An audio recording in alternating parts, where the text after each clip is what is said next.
Mr. Speaker, I rise today to address a matter that has deeply affected our community. Bermuda is mourning the recent tragic losses that have touched us all.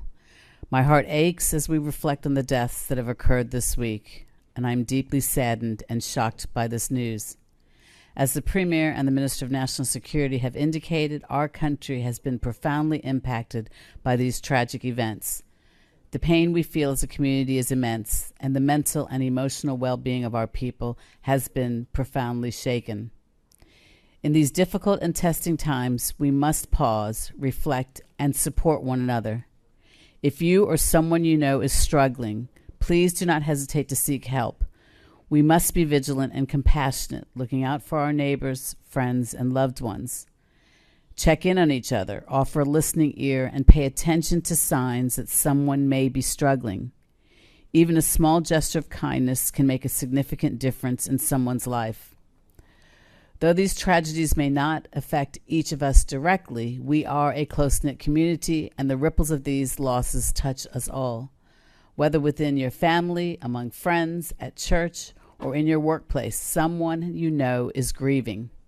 Let us come together to support one another and prioritize our mental and emotional health. Mr. Speaker, the Ministry of Health wants to reassure everyone that support is available for those who need it.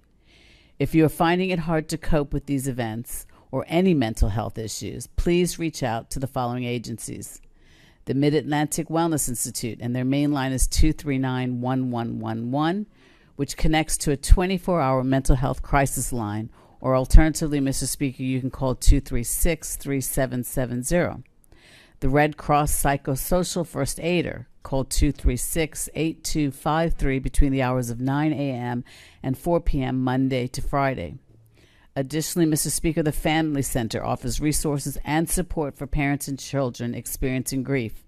They provide a grief support tip sheet for parents covering topics such as creating a supportive environment, memorial activities for children, talking about a tragic death, managing fears and anxieties, recognizing and addressing grief in children, and seeking professional help. To access therapeutic grief support for children between the ages of 4 and 18 years age, please call the Family Center at 232-1116 and ask to speak with a screener. Mr. Speaker, I want to take a moment to specifically address youth mental health.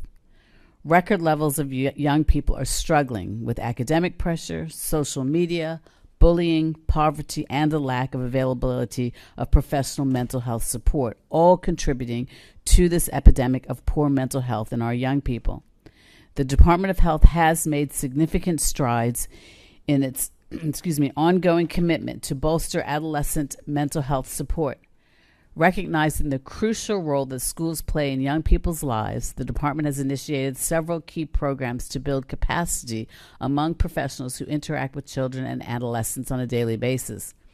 We have been investing in training for professionals who work with our young people, from educators to healthcare providers, to better understand and support the emotional well-being of children and teenagers. This includes learning how to recognize when young people may be struggling and how to connect them with the appropriate resources and support.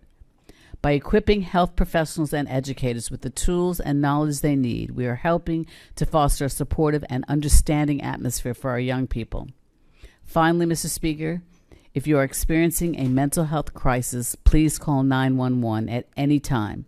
Do not hesitate to contact these organizations for advice and support.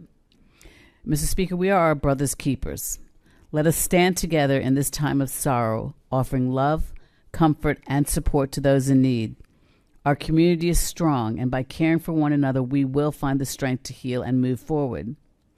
To the families, friends, and loved ones of those who have lost their lives, we extend our deepest sympathies and condolences. Our community mourns with you, and we stand with you in this time of grief. Thank you, Mr. Speaker.